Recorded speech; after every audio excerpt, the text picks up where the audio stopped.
Wapendwa, na wakaribisha tena kwenye kipindi hichi cha neno la uzima ambacho kinawaletea neno la Mungu direct kutoka ndani ya neno la Mungu, Biblia. Basi topic ya leo tunatafuta kuzungumzia jinsi gani wewe kijana, mwanamke ambaye unatarajiwa mchumba, utajua kama yule mchumba ambaye amekuja kukutafuta ya kwamba ndiye ambaye Mungu amekutarishia. Vitu gani ambavyo unahitaji kuviona ndani ya yule mchumba ili uweze kumjua ya kwamba huyu kabisa ndiye mwanaume ambaye nitachangia naye maisha yangu. Biblia inaanza kutuambia katika kitabu cha Mathayo sura 6 mstari wake wa 33 ya kwamba bali utafuteni kwanza ufalme wake Mungu na haki yake, na hayo yote mtazidishiwa. Ukirudia nyuma, Biblia inaanza kusema ya kwamba msisumbuke basi mkisema tule nini au tunywe nini au tuvae nini, kwa maana hayo yote mataifa huyatafuta, kwa sababu Baba yenu wa mbinguni anajua kuwa mnahitaji hayo yote. Amen. Bali tafuteni kwanza ufalme wa Mungu na haki yake yote, na yote hayo mtazidishiwa. Kifupi ni kwamba Biblia inatuchallenge ya kwamba sisi kitu cha kwanza tunahitaji kufanya ni kutafuta ufalme wa Mungu. Wewe binti ambaye leo umekaa unatarajia kuolewa na unatarajia kumpata mchumba, inawezekana umekaa nafasi umeweza kujiuliza, nitamjua aye mchumba ambaye anakuja, ndamjua kama huyu kabisa ndiye mtu ambaye ananifaa, na vitu gani ambavyo unahitaji kuviona ndani ya mwanaume. Kitu cha kwanza natafuta kukuambia ni hili neno ambalo tunatoka kulisoma, kutafuta ufalme wa Mungu kwanza, kwa sababu usipokuwa ndani ya ufalme wa Mungu viko vigumu uwajue hata ni wanaume gani wako ndani ya ufalme wa Mungu. Ndio maana wengi wakija unawadauti, hauwaelewi. Manake step ya kwanza ni kuwa na relationship na Mungu, kwa sababu katika kutafuta ufalme wa Mungu na haki yake inaanza na sisi kumkubali Yesu Kristo kuwa Bwana na Mwokozi. We binti, lazima uwe na Yesu Kristo kama Bwana na Mwokozi ndani ya maisha yako, ya kwamba uokoke, number 1. Number 2, uwe na uhusiano mzuri na Mungu. Nikisema uhusiano, haiyamaanisha ni sometimes wala leo uko hapa kesho hauko. Kama unamhitaji mwanaume mzuri ambaye ana tabia nzuri, ambaye amemjua Mungu, ambaye amejaa utu wa Mungu, ambaye anakufaa na anajua mwanamke ni nini, inapaswa kwanza ianze na wewe. Maana wewe ukianza kujikamata ndani ya ufalme wa Mungu, unatafuta haki ya Mungu, ndio unaanza kuishi ndani. Inamaanisha unamwogopa Mungu, unamfuata Mungu na unaendelea kutafuta kuishi sawasawa na mapenzi yake. Hiyo ni step number 1 ambaye itakufanya unakuwa more sensitive, kwa sababu umesha komaa ndani ya Bwana na tabia zako zimekuwa za kimungu. Iko rahisi sana kumdetect mwanaume ambaye anakuja akiwa tofauti na wewe, kwa sababu wengi watakuja wanasema ni Wakristo, lakini utajua aje kwamba wale watu ni Wakristo kama wewe mwenyewe haujakuwa Mkristo? Utajua kama huyu mtu anakufaa wakati wewe mwenyewe kwanza haufai? Utajua kwamba huyu mwanaume ndio mwanaume mwenye nahitaji wakati wewe mwenyewe matendo yako, kwa sababu unapaswa kujua matendo yako na gisi ulivyo ina attract kitu fulani. Kwa sababu kuna gisi unaweza ukajikamata mwenendo wako unafuku na attract vitu fulani. Inawezekana kama wewe unajikamata vibaya, unavaa vibaya, uta attract wale wanaume ambao wanakuja kwa ajili ya tamaa. Yaani wanakuja lengo lao ni kutembea na wewe, lengo lao ni kukutumikisha, wanakutupa. Inafiki natokana na maprinciple gani wewe mwenyewe umejiwekea ndani ya maisha, kwa sababu zile principle zina attract watu fulani.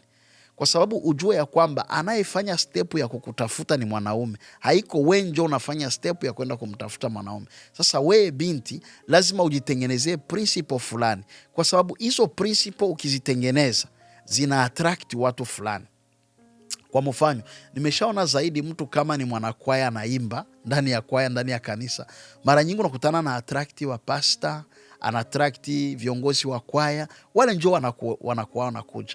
Na mwanamke akiwa mtu wa kwenda kwenye disco, anapenda sana kukula maisha, ana attract wale watu ambao wanakuwa na karakta ya hivyo. Sasa wewe, swali ambalo nitaweza nikauliza kwa leo ni kwamba, je, unamuattract nani katika mwenendo wako, katika maisha yako? Unamuattract nani? Kwa sababu gisi unajikamata na utaattract vile vitu ambavyo wewe mwenyewe unaviprepare ndani ya maisha yako. Na swali sasa ya kusema, wewe binti ambao unajitayarisha kumpokea mchumba, utamjua kama mchumba ni wako? Acha nikwambie kitu kimoja. Ukiwa unayaishi maisha ambayo ni ya kumfurahisha Mungu, maisha ambayo yana value za kimungu, zinatembea katika vali za ufalme wa Bwana, ukiishi maisha ya kutawaliwa na Yesu Kristo, immediately kwanza maisha yako yatavutia grupu ya watu fulani. Na wale watu watakapokuja, kuna kingine kitu kitakusaidia. Kitu kingine kitakusaidia cha kufata ni kwamba utakuwa na discernment, kwa sababu hata mtu akija na kuambia, oh dada, mimi niko Mkristu, ninakuja, automatically utakuwa na discernment ndani ya moyo ya kwamba huyu sio mume wako, na utajua vile. Na hakika ninakwambia kuna sauti moja ambayo unaweza kukua nayo ndani ya mwili, inashuhudia ya kwamba huyu sio mume wako. Na muda mwingine kuna vitu unapaswa uangalie ndani ya mwanaume ili uweze kuviona ukamilishe, kwa sababu ndani yako kama vile umekomaa kiroho na wewe umekuwa na uhusiano na Mungu, kuna vitu fulani ambao unavijua mtu huwa anavifanya ndani ya Mungu. Kwa mfano, wewe unajijua ya kwamba umeshakomaa, unapenda kuomba, lakini mwanaume huyu anakuja, huenda ni mwanaume ambaye amekuja tu kwa sababu amejua uko Mkristo. Unajua kwa leo wanaume ambao hawaokoki walishasikia kwamba wanamke wa Kristo ndio wanajua kuchunga ndoa, ndio wanajua maana yake ya mwanaume, na wao pia wanaanza kuja kutafuta wanamke walokole. Sasa uwe makini, usimwone juu mtu amekuja na Biblia na kuambia yeye ni mtoto wa Mungu na yeye anahitaji kushirikiana na wewe, anataka kukuoa na wewe unafuka unakimbia. Lazima kwanza umuombe Mungu, umujifunze, ujipatie muda, kwa sababu kupitia vile Mungu anaweza kukupatia hali ya kufafanua, na unafuku unamjua tayari, unasikia roho anakuambia huyu sio mtu wako. Wala tu ghafla tu Mungu anamuexpose, wala ghafla tu vitu fulani vinaonekana. Ndiyo kingine kitu ni kwamba tusiwe tu katika hali ya kiroho wakati tunaona watu wanatuapproach. Wewe binti ambayo leo unamsubiria mchumba, lazima uchunguze huyo mchumba kama ni mtu yuko responsible, kwa sababu kuna wanaume wengi kwa leo wako irresponsible, na ukienda ukiwakubali waingie ndani ya maisha yako, wanakuja kukuharibisha tu, hawakuji kukusaidia, kwa sababu ndani yao hakuna future. Na ndio maana na wewe kama unamchagua mwanaume ambaye anakuja, kitu cha kwanza unapaswa kuangalia kama yule mwanaume yuko responsible, mwanaume ambaye ana kazi, mwanaume ambaye at least leo ulimwengu wala mazingira ambayo tunaishi ndani ina demand vitu vingi sana. Anaweza kuwa ana education, lakini at least unamwona kwamba ana msimamo ndani ya maisha yake. Uwezi ukamwona mtu ambaye anakuja kukuchumbia, anakuambia anataka kukuoa, huku akiwa anategemea chakula ya baba yake na mama yake ndio imulishe. Hana kazi, hana mpango, hana vision, ndio ambayo unamwona ya kwamba unaweza kwenda kuoe.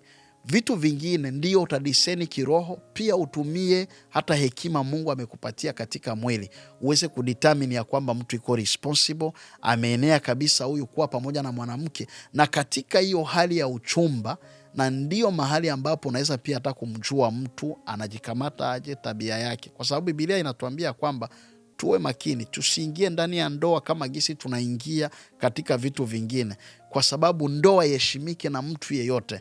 Na vile vile ni majukumu makubwa kwako wewe binti ambao unajitayarisha.